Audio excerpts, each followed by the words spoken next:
5, 4, 3, 2, 1. Wow! Palakpakan niyo naman our official poster. Ayan, of course, hingi lang tayo ng reaction na makita for the first time our poster. Ma'am Charo, go ahead. What can I say? It's about two people saying something but really nothing. Ay, Parang mataimtim na usapan.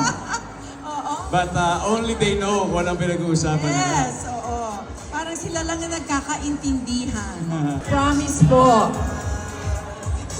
You are going to have a beautiful experience. Kikiligin po kayong lahat pag napanood niyo itong pelikulang ito. So iniimbitahan namin po kayong lahat. Totoo po yan, beautiful experience. Kung makikita nyo yung beautiful experience na yun, ako gusto ko lang sabihin na naging sobrang beautiful ng experience ko making this film with Direk Irene and of course, Charo Santos Concho. Thank you.